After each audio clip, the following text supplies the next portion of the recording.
اعوذ باللہ من الشیطان الرجیم، بسم اللہ الرحمن الرحیم۔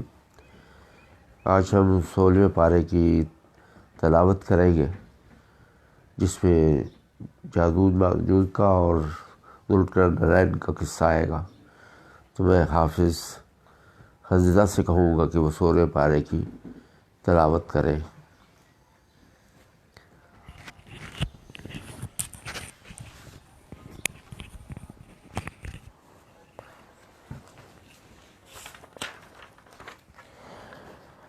اعوذ باللہ من الشیطان الرجیم، بسم اللہ الرحمن الرحیم۔ وَيَسْأَلُونَكَ عَنِ ذِي الْقَرْنَيْنِ قُلْ سَأَتْلُو عَلَيْكُمْ مِنْهُ الذِّكْرَى إِنَّا مَكَّنَّا لَهُ فِي الْأَرْضِ وَآتَيْنَاهُ مِنْ كُلِّ شَيْءٍ سَبَبًا فَأَتْبَعَ سَبَبًا حَتَّى إِذَا بَلَغَ مَغْرِبَ الشَّمْسِ وَوَجَدَ تَغْرِبُ فِي عَيْنٍ حَمِيَّةٍ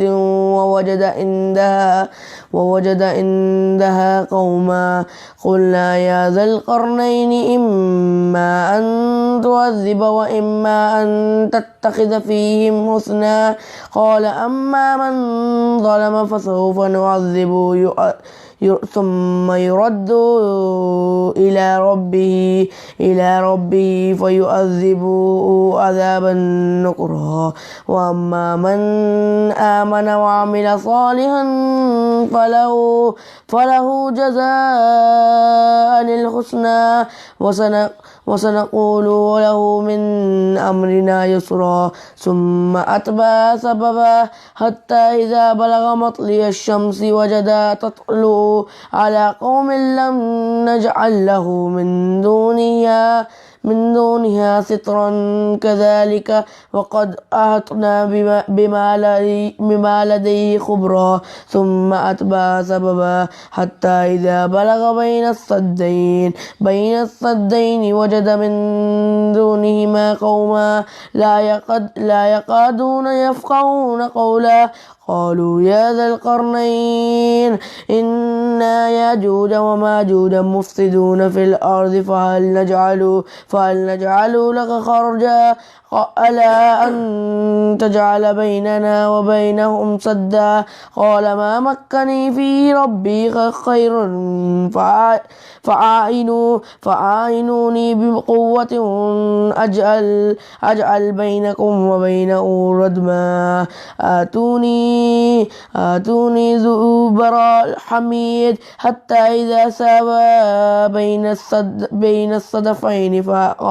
بين الصدفين قال انفخوا حتى إذا جاء له نارا قال آتوني أفرغ عليه قطرا فمن استطاعوا أن يظهروا وما استطاعوا له نقبا قال هذا رحمة من ربي فإذا جاء وعد ربي جعله دكا وقال وعد ربي حقا وتركنا بعضهم يومئذ يموج في بعض ونفخ في الصور فجمعناهم جمعا وعرضنا جهنم يومئذ للكافرين عرضا الذي كانت أعين في غطاء عن ذكري وكانوا لا يستطيعون سمعا صدق اللہ علیہ وسلم۔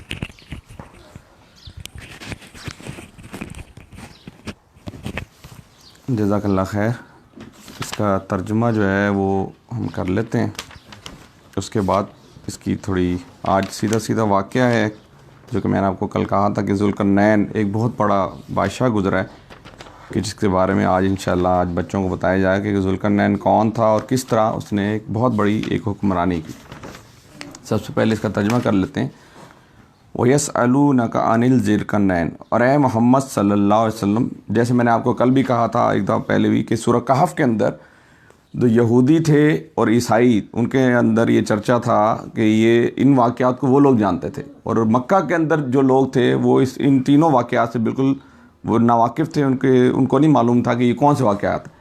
تو یہاں پر ان واقعات کا اللہ کے نبی صلی اللہ علیہ وسلم سے پوچھنے کا مقصد ہی ان کا یہ تھا کہ نبی اکرم صلی اللہ علیہ وسلم کو چونکہ یہ واقعات پتہ نہیں ہوں گے تو وہ جو ہے نا وہ پریشان ہو جائیں گے اور وہ کہیں گے جی یہ کون سے واقعات۔ تو اللہ کے نبی صلی اللہ علیہ وسلم سے جب یہودیوں نے اور مشرکین مکہ نے سوالات کیے کہ یہ بتائیں کہ سب سے پہلے اصحاب کہف کون تھے، سب سے پہلا سوال یہ تھا، اور دوسرا سوال یہ کیا کہ یہ بتائیں کہ جی ذوالقرنین کون سے تھے، ذوالقرنین کون تھے، اور تیسرا سوال یہ کہ جو ہمیں قصہ خضر اور موسیٰ جو ہم نے 2-3 دن پہلے پڑھا تھا کہ جس کے اندر موسیٰ علیہ السلام اور جو خضر علیہ السلام کا جو واقعہ جو بتایا، یہ تینوں واقعات انہیں پوچھے گی وہ کون سے تھے۔ تو اللہ کے نبی صلی اللہ علیہ وسلم، میں یہ پڑھ رہا تھا تفسیر ابن کثیر کہ نبی اکرم صلی اللہ علیہ وسلم جب انہوں نے سوال پوچھا تو اللہ کے نبی صلی اللہ علیہ وسلم اس وقت جو ہے نا انشاءاللہ کہنا وہ بھول گئے، اور ان کے ذہن سے یہ نکل گیا کہ انشاءاللہ بھی کہنا۔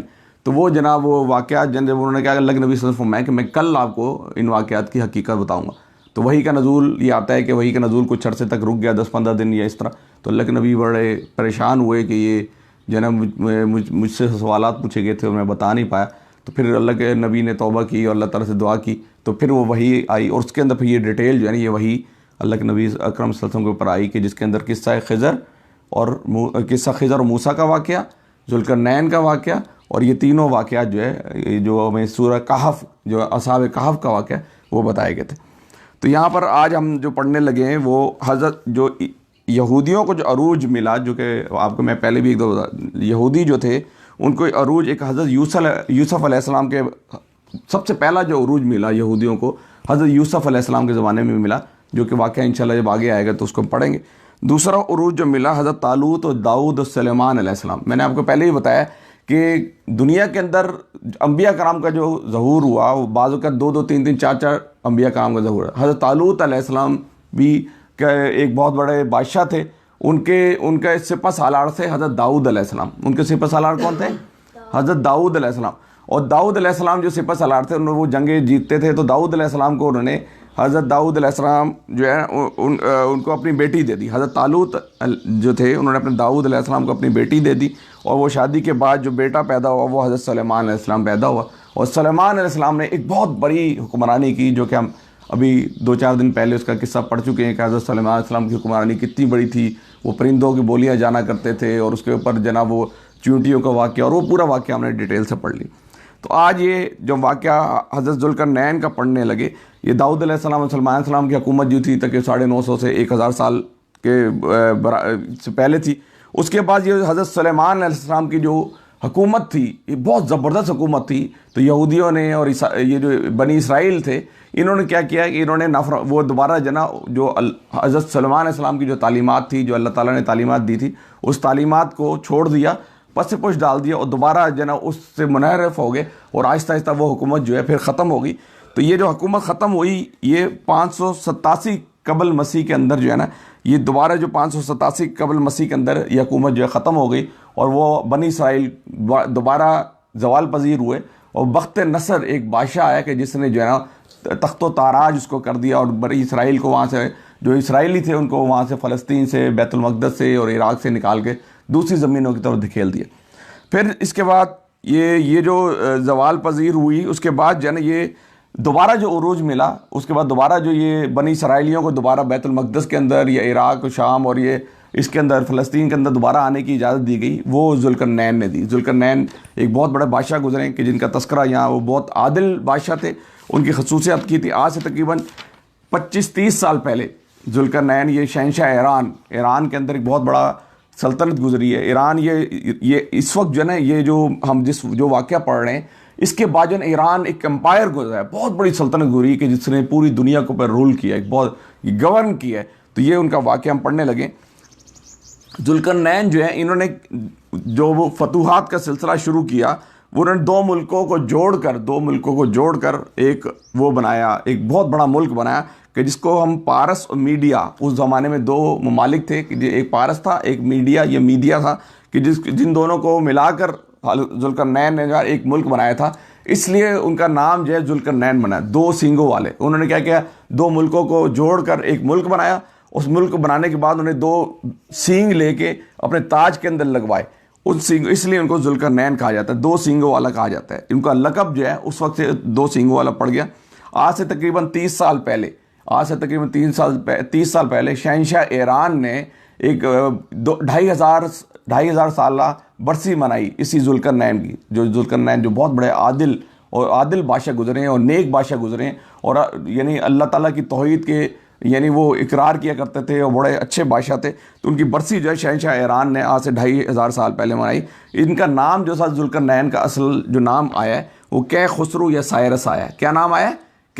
کہ خسرو یا سائرس ان کا نام ہے. اور ان کا مقبر بھی دریافت ہو گیا. وہاں سے ان کا مقبرے کے اندر سے ایک وہ مجسمہ بھی ملا ہے کہ جس کے اوپر جو مجسمہ ایک پتھر کے اوپر کندھا ہوا ہے اور اس کے 2 سینگ ہیں اوپر، 2 سینگ بھی بنے ہوئے. تو یہ مجسمہ حال ہی میں دریافت ہوا. اور اس کے بعد جو ہے یہ میں آپ کو پہلے ہی بتا چکا ہوں کہ بنو نصر یعنی عراق کا بادشاہ تھا، اور اس نے جناب حملہ کر کے دوبارہ جو ہے نا وہ وہاں اس کو حملہ کر کے اس کو دوبارہ فتح کر لیا. اور یہود میں آپ کو ایک اور چیز بتاتا چلوں کہ وہاں پر 2 گروہ تھے، 2 لوگ تھے کہ 2 ریاستیں قائم تھی. بنی اسرائیل کی 2 ریاستیں قائم تھی، ایک یہودا تھی اور ایک اسرائیلی ریاست قائم تھی کہ جس کے اوپر جو حکمران تھے یہ بنی اسرائیل تھے. اور یہ حضرت سلیمان علیہ السلام کے جو عروج ہوا اس کے بعد زوال ہوا، اور زوال کے بعد دوبارہ جو بنی اسرائیل کو وہاں جانے کی اجازت ملی وہ ان کے دور کے اندر ملی، ذوالقرنین کے دور کے اندر. اچھا، اب یہاں پر جو یہ بتا رہے ہیں کہ ڈاکٹر اسرار صاحب کا میں کل سن رہا تھا، وہ یہ کہتے ہیں کہ چونکہ ذوالقرنین کا جو ہسٹری ہے تھوڑی سی وہ ہمیں قرآن کے اندر تھوڑی سی مختصر ہمیں یہ نہیں ہسٹری تو ملتی، لیکن ذوالقرنین کون تھا اور اس کی ہسٹری کے بارے میں انہوں نے بتایا کہ حضرت نوح علیہ السلام کے 3 بیٹے تھے. حضرت نوح علیہ السلام کے یہ یاجوج ماجوج اور ان کی جو ہسٹری ہمیں تھوڑی ملتی ہے آگے سے. یہ چلیں جب یہ آگے آئے گی تو پھر ہم اس کو پڑھ لیں گے کہ یاجوج ماجوج کی ہسٹری، کہ یاجوج ماجوج کون تھے. سب سے پہلے ہم اس کا ترجمہ کر لیتے ہیں. میں نے ذوالقرنین کا آپ کے سامنے تذکرہ کر دیا. آج ہم ترجمے کی طرف آتے ہیں، پھر آخر میں اس کی طرف آئیں گے کہ یاجوج ماجوج کون تھے جب اس کا تذکرہ آئے گا. وَيَسْأَلُونَكَ عَنِ الذُّلْقَرْنَيْنِ، اور اے محمد صلی اللہ علیہ وسلم یہ لوگ تم سے ذوالقرنین کے بارے میں پوچھتے ہیں. ان سے کہو کہ میں کچھ اس کا حال تمہیں سناتا ہوں.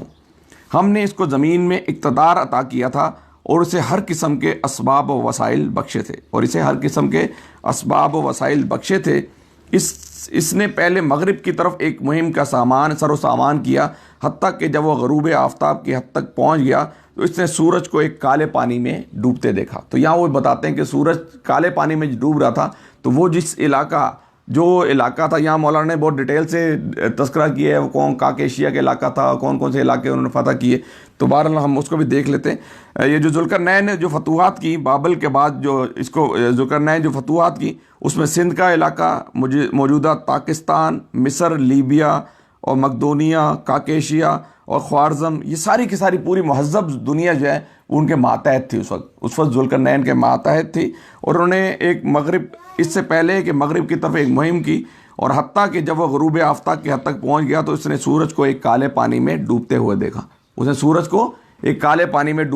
تو جب کالا پانی بتاتے ہیں کہ وہ جو کالا پانی تھا وہ جھیل تھی، کہ جھیل نما تھی، یا ایک پانی کا پونڈ تھا بہت بڑا ایک تھا جس کے اندر اس کو ڈوبتے ہوئے دیکھا.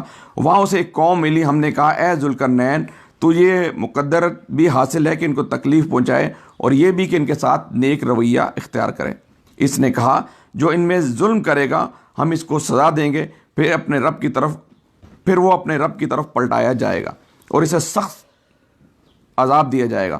اور جو ان میں سے ایمان لائے اور نیک عمل کرے گا اس کے لیے اچھی جزائے، ہم ان کو نرم احکام دیں گے. یعنی ذوالقرنین نے جو وہ علاقہ فتح کیا، تو فتح کرنے کے بعد کیا کیا، اس کے بعد یہ بتا دیا کہ جو ان میں سے ایمان لائے گا اور نیک عمل کرے گا اس کے لیے ایک اچھی جزائے، اور ہم اس کو نرم احکام دیں گے. انہوں نے کہا کہ جو لوگ نیک ہوں گے، جو میری رعایا کو مان لیں گے اور اللہ تعالیٰ کی حاکمیت کو قبول کر لیں گے، تو اس کے لیے جو ہے نا اللہ تعالیٰ فرماتے ہیں کہ وہ جو ہے نا اس کے لیے ذوالقرنین فرماتے ہیں کہ میں ان کے لیے نرمی کروں گا.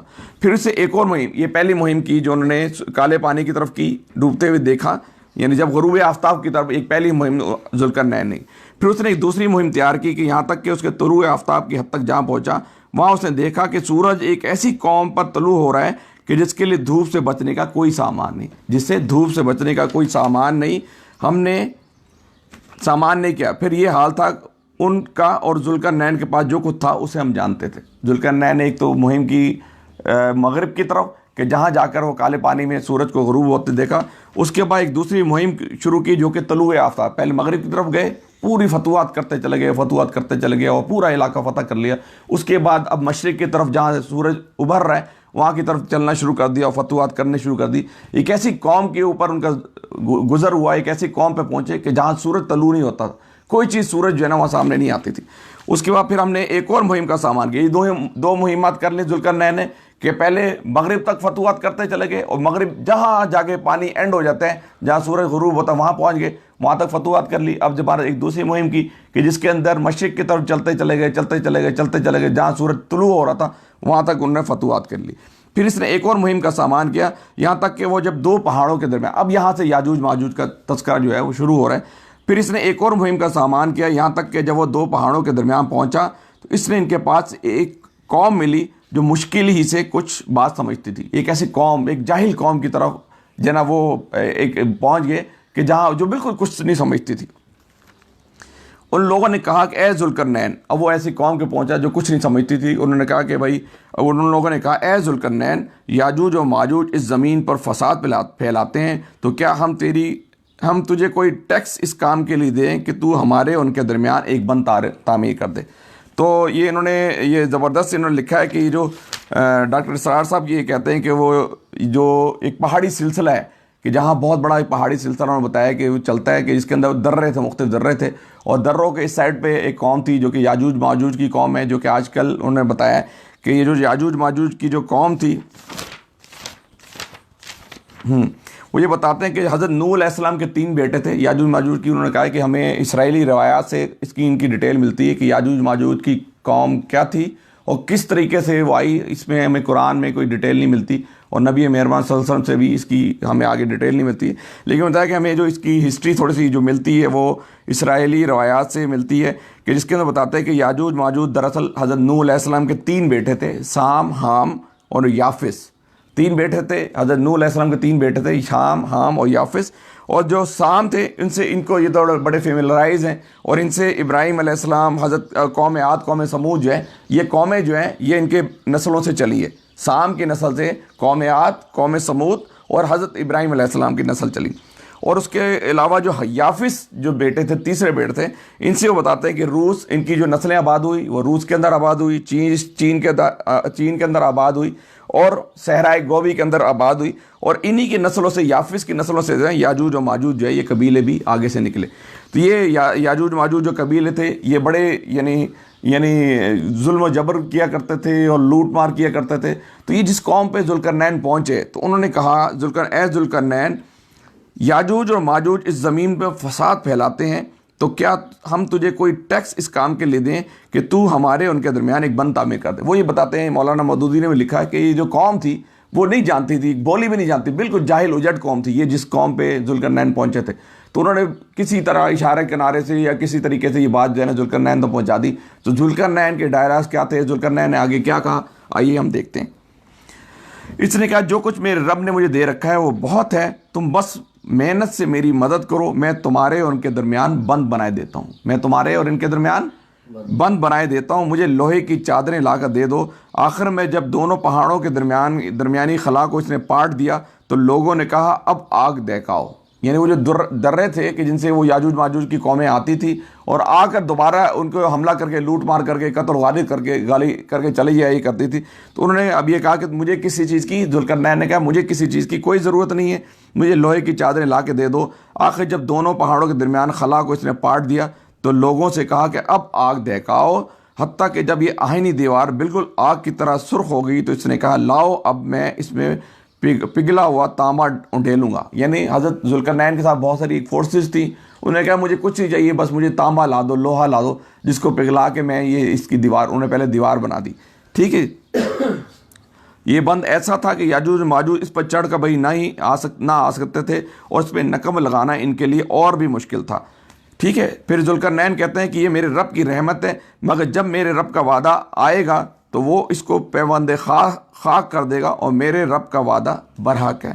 تو ہم یہ دیکھتے ہیں کہ یہ جو میں نے آپ کو بتایا پہاڑی سلسلہ تھا, ایک پہاڑ سے دوسری پہاڑ کے درمیان جو ایک درہ تھا, تقریباً جو انہوں نے دیوار بنائی, ذوالقرنین نے جو دیوار بنائی 50 میل لمبی دیوار, اتنی بڑی دیوار تھی، 50 میل لمبی دیوار تھی اور 10 فٹ چوڑی دیوار تھی اور 29 فٹ اونچی یہ دیوار تھی کہ جس کے ایک اتنا بڑا علاقہ جنہوں نے وہ اس درے کے اندر وہ 50 میل لمبی ایک دیوار بنائی اور اس کے بعد اس کو 10 فٹ چوڑی اور 29 فٹ اونچی دیوار، جس کے بعد اس کے اندر سیسا ڈال کر اس کو پاٹ دیا گیا، اس کو یعنی وہ بھر دیا گیا۔ تو یہ اور یاجوج ماجوج جو ہے وہ یہ بتاتے ہیں کہ یاجوج ماجوج قیامت جب دوبارہ قیامت قریب آئے گی، قرب قیامت کے قریب دوبارہ نکلیں گے۔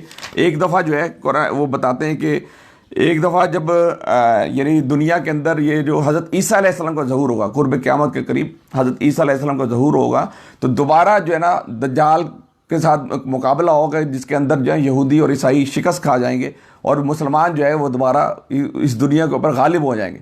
اور جب قیامت بالکل قریب آ جائے گی تو پھر دوبارہ یہ دجال کا یہ یاجوج ماجوج کا ظہور ہوگا اور یاجوج ماجوج جو ہے اس دیوار کو توڑ دیں گے اللہ کے حکم سے، اور ضابط ہے وہ جب توڑ دیں گے دوبارہ آ جائیں گے، دنیا کے اندر فساد برپا کر دیں گے اور ہر چیز کو تہہ بالا کر دیں گے۔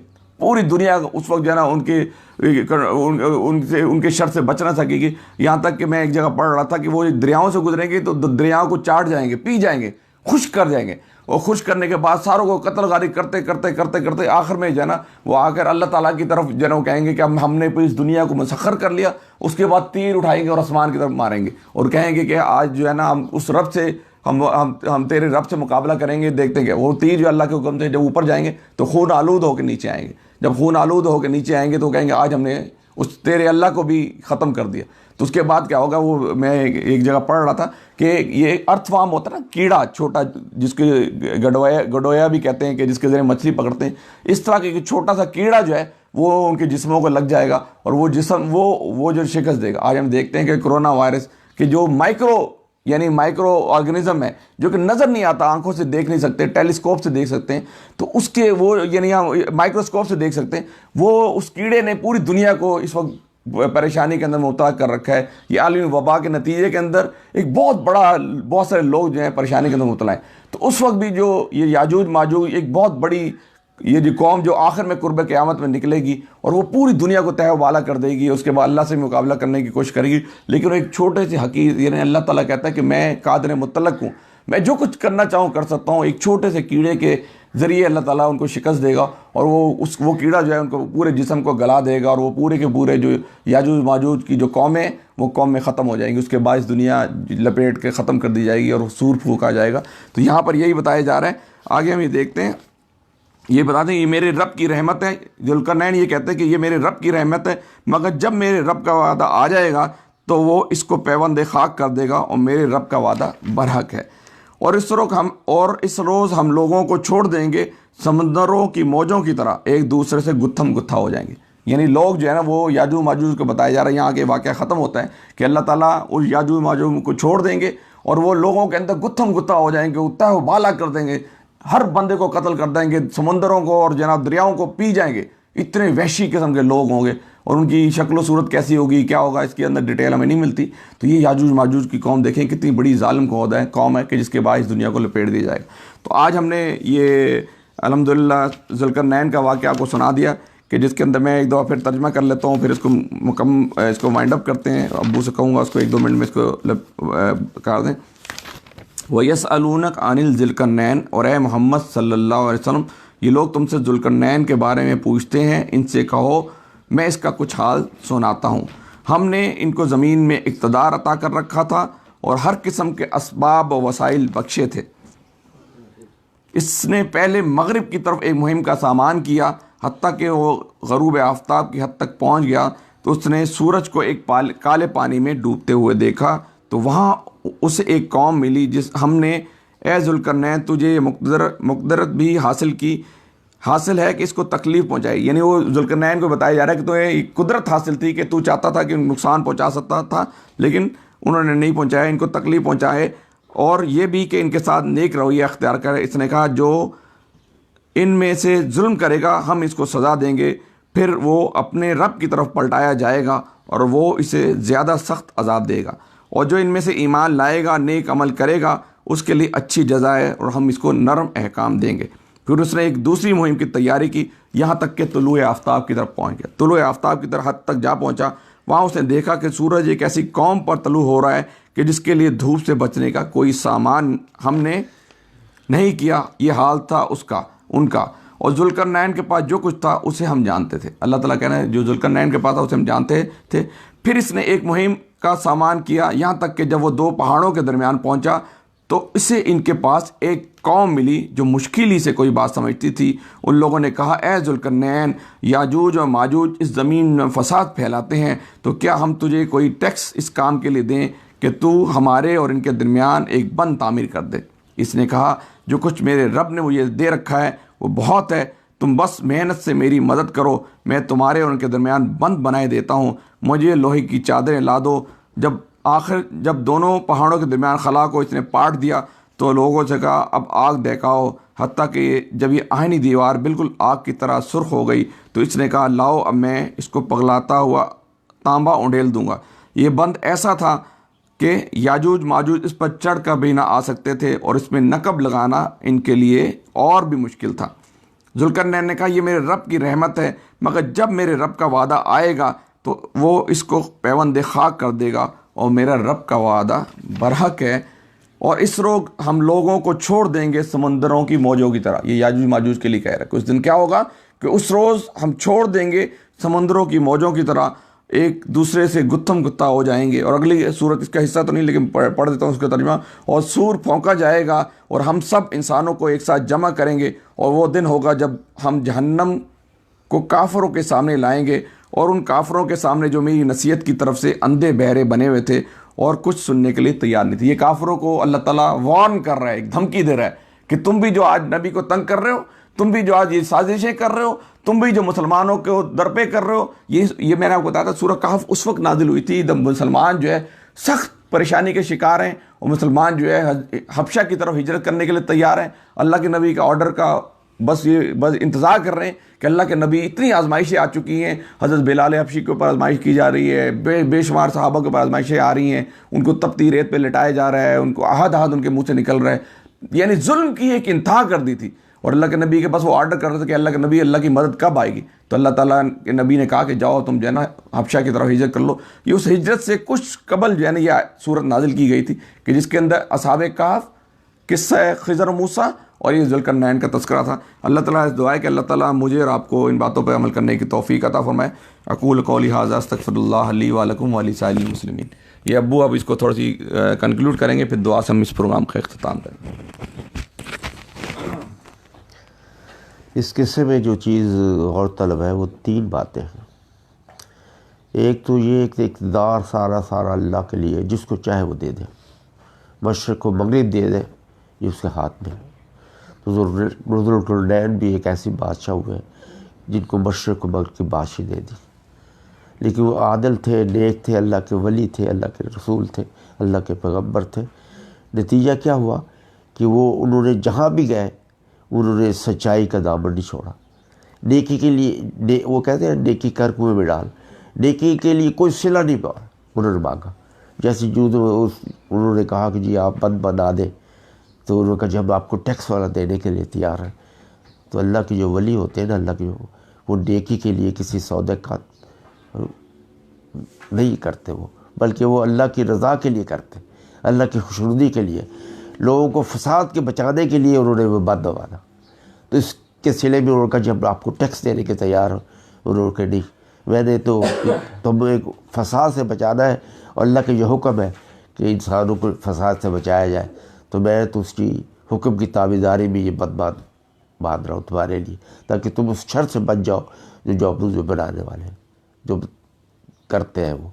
اور دوسرا یہ کہ وہ وہاں جو غروب آفتاب کے وقت انہوں نے کہا کہ اللہ نے کہا کہ بھئی جو چاہو تم ان سے سلوک کر سکتے ہو. انہوں نے کہا نہیں، جو ظالم آدمی ہے نا اس کو کبھی میں رخصت نہیں دوں گا، کبھی رعایت نہیں دوں گا.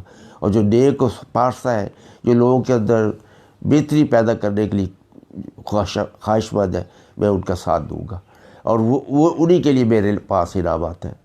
تو اللہ کے جو مقرر بندے ہوتے ہیں، اللہ کے جو مسلمان بندے ہوتے ہیں، اللہ کے جو ماننے والے بندے ہوتے ہیں، وہ ہمیشہ ظلم کو روکنے کے لیے آتے ہیں، اور بدی کو ختم کرنے کے لیے، نیکی کا پرچار کرنے کے لیے آتے ہیں. وہ ان کو انکریج کرتے ہیں ایسے لوگوں کو جو نیکی کی طرف بڑھتے ہیں، اور ان کو ڈسکریج کرتے ہیں جو ظلم و زیادتی کی طرف انسانوں کو لے کے آتے ہیں۔ تو اس میں دو سبق ہیں۔ تو نیکی کرنا اللہ کی خوشنودی کے لیے کرنا چاہیے بندے کو، اس کے لیے کوئی صلہ کبھی نہیں طلب کرنا چاہیے۔ اگر کوئی دے بھی رہے اس کو کہہ دینا چاہیے کہ نہیں، میں یہ سب کچھ اس لیے کر رہا ہوں کہ میرے رب نے مجھے کہا ہے جب تم کسی کی مدد کرو تو بے سود کرو، کسی سے کچھ نہ لو، وہ میری رضا ہے، اس کے لیے میرے پاس تمہارے لیے بہت بڑے انعامات ہیں۔ اور دوسرا، جب کبھی تمہیں یہ حکم دیا جائے، جب تمہیں یہ اجازت دی جائے کہ تم کیا کر سکتے ہو، تو نیکی کو پرچار کرو، نیک لوگ جو ان کو کٹ کر کے ان کی مددگار بنو، اور جو ظالم ہے، ظلم کرنے والے ہیں، ان کو روکنے کی کوشش کرو سارے مل کر۔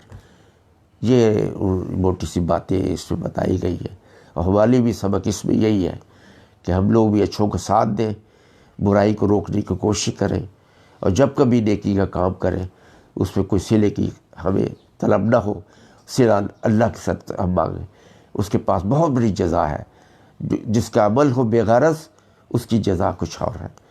تو اللہ بھی ہمیں توفیق عطا فرمائے کہ ہم نیکی کا پرچار کریں، نیک کام جو کرنے والے ان کا ساتھ دیں، اور اس کے صلے کے لیے بس اللہ ہی سے توقع رکھیں۔ اللہ بھی ہمیں توفیق عطا فرمائے کہ ہم نیکوں کا ساتھ دیں، اور برے لوگ جو ہے اس برائی کو روکنے کے لیے ہم ان سارے اکٹھے ہو کر جدوجہد کوشش کریں۔ اللہ بھی ہمیں توفیق عطا فرمائے۔ دعا کریں۔ اللہم صلی علی سیدنا و شفیعنا و مولانا محمد و علی آل سیدنا و شفیعنا و مولانا محمد و بارک وسلم علیہ۔ اے رب العالمین، صراط مستقیم پر چلنا ہمارے آسان فرما دے۔ ان لوگوں کی راہ پہ چلا جن پر تیرے انعامات ہوئے، ان لوگوں کی راہ پہ مت چلائی جن پر تیرا غضب ٹوٹا۔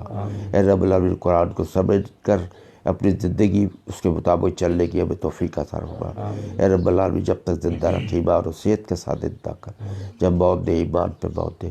فرمایا مجھے بخش دینا، میرے والدین کو بخش دینا، اور کل مومنین کو بخش دینا جب حساب کا دن ہو۔ رب العالمین، میری ذریات کو میری آنکھوں کی ٹھنڈک بنا، اور ان کو متی کا ایمان بنا۔ ربنا تقبل دعا، ربنا اغفر لی، ربنا اغفر لی والدی وللمؤمنین یوم یقوم الحساب۔ لا الہ الا اللہ محمد الرسول اللہ صلی اللہ علیہ وسلم۔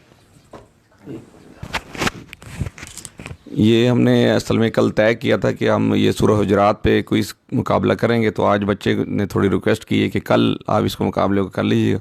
تو یہ ہم نے جو کوئز مقابلہ آج کرنا تھا، یہ بورڈ بھی آپ کے سامنے پیچھے لکھا ہوا ہے کہ جس کے اندر ہم نے ترجمہ بھی بچوں سے کروانا تھا، تو وہ انشاءاللہ ہم کل کریں گے۔ تو یہ پہلی آیت کا ترجمہ اگر کوئی بچہ بتا سکتا ہے تو بتائے جی۔ یا ایھا الذین آمنوا، کون بتائے گا؟ عیشا بتائیں، وہیں سے بتا دیں۔ اے ایمان والو، ٹھیک ہے جی۔ تو ہم چلیں اس کا ترجمہ اور وہ باقی کوئی انشاءاللہ کر کریں گے۔ جزاک اللہ خیر جی۔